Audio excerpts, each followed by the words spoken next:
Hello all, welcome back to my channel. ఈ వీడియోలో మనము ఐస్ క్రీమ్ బాక్స్తో 200 రూపీస్ విలువ చేసే సోప్ డిస్పెన్సర్ని ఇంట్లోనే ఎలా తయారు చేసుకోవాలో చూపించబోతున్నానండి. ముందుగా మన ఛానల్ని ఎవరైనా ఫస్ట్ టైం చూస్తున్నట్లయితే ప్లీజ్ సబ్స్క్రైబ్ చేసుకోండి అండ్ వీడియోని ఎండ్ వరకు చూసి లైక్ కూడా కొట్టేయండి. ఇక లేట్ చేయకుండా వీడియోలోకి అయితే వెళ్ళిపోదాము. సోప్ డిస్పెన్సర్ని చేయడానికి ఇలాంటి ఒక బాక్స్ తీసుకోండి. నేను వచ్చి ఐస్ క్రీమ్ బాక్స్ తీసుకున్నాను. మీరు కూడా ఇంట్లో ఏ type of ice cream boxes ఉన్నా కూడా తీసుకోండి. మరీ పెద్దది కాకుండా చిన్న బాక్స్ లాగా చూసుకోండి. నెక్స్ట్ మనము మన ఇంట్లో హ్యాండ్ వాషెస్ బాటిల్స్ కానీ శానిటైజర్ బాటిల్స్ కానీ చాలా ఖాళీగా పడి ఉంటాయి కదా, స్ప్రే బాటిల్స్ కూడా, వాటిని కూడా పడేయకుండా మనం చాలా రకాలుగా యూజ్ చేసుకోవచ్చు. మనం ఇప్పుడు ఈ సోప్ డిస్పెన్సర్ తయారు చేయడానికి సేమ్ అదే బాటిల్ని అయితే యూజ్ చేస్తున్నామండి. హ్యాండ్ వాష్ అండ్ శానిటైజర్ ఇట్లాంటి స్ప్రే బాటిల్స్కి ఇలా పంప్ లాగా వస్తుంది కదా, సో మనం ఇప్పుడు దాన్ని యూజ్ చేయబోతున్నాము. మీ దగ్గర హ్యాండ్ వాష్ పంప్ కనుక ఉంటే మీరు ఈ పైప్ కూడా పెట్టాల్సిన అవసరం లేదండి. ఆ హ్యాండ్ వాష్ పంప్ వచ్చేసి కొంచెం లెంత్ అనేది ఎక్కువగా ఉంటుంది కాబట్టి మీకు పైప్ కూడా పెట్టాల్సిన అవసరం లేదు.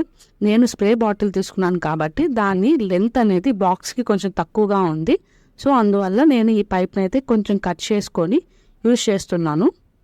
మీ దగ్గర స్ప్రే బాటిల్ పైప్ ఉన్నా కూడా ఇదే విధంగా ఏం పర్వాలేదండి. మీరు కొంచెం బాక్స్కి లెంత్ చూసుకొని మనం పంప్ చేశాక డిష్ వాష్ లిక్విడ్ మనకి బయటకు వచ్చేలాగా లెంత్ అనేది పైప్కి చూసుకొని కట్ చేసుకుంటే సరిపోతుంది. చాలా సింపుల్గానే చేసేసుకోవచ్చు, ఏం ప్రాబ్లం ఏం లేదు. ఈ వీడియోలో చూపిస్తున్న విధంగా నైఫ్ని మనం హీట్ చేసుకొని సెంటర్లో పార్ట్ని మనం స్ప్రే బాటిల్ దూరేలాగా కొంచెం చిన్న హోల్ అయితే తీసుకోవాలండి.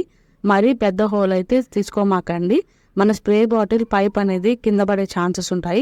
సో సేమ్ నేను వీడియోలో చూపిస్తున్న విధంగా కొంచెం చిన్న హోల్ లాగా చేసుకుంటే అయితే సరిపోతుంది.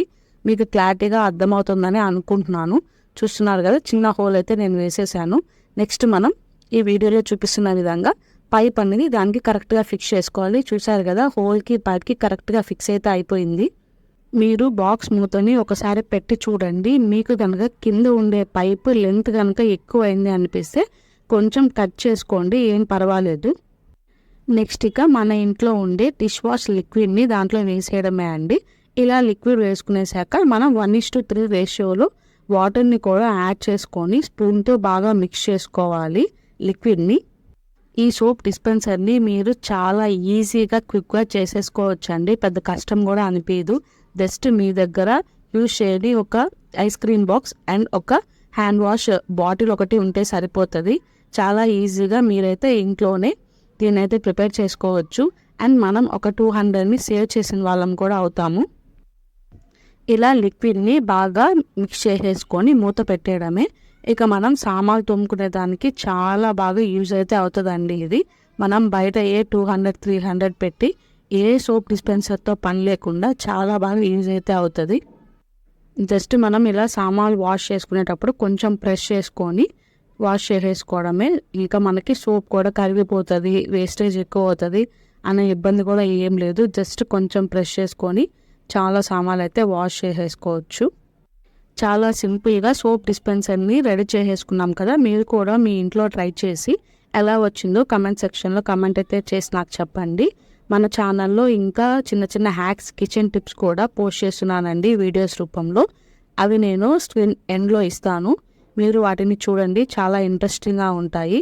అండ్ ఈ వీడియో మీకు నచ్చినట్లయితే ప్లీజ్ మీ ఫ్రెండ్స్ అండ్ ఫ్యామిలీ మెంబర్స్కి షేర్ చేయండి, వీడియోని లైక్ చేయండి. నెక్స్ట్ మళ్ళీ వీడియోతో కలుద్దాం. Thank you, bye bye.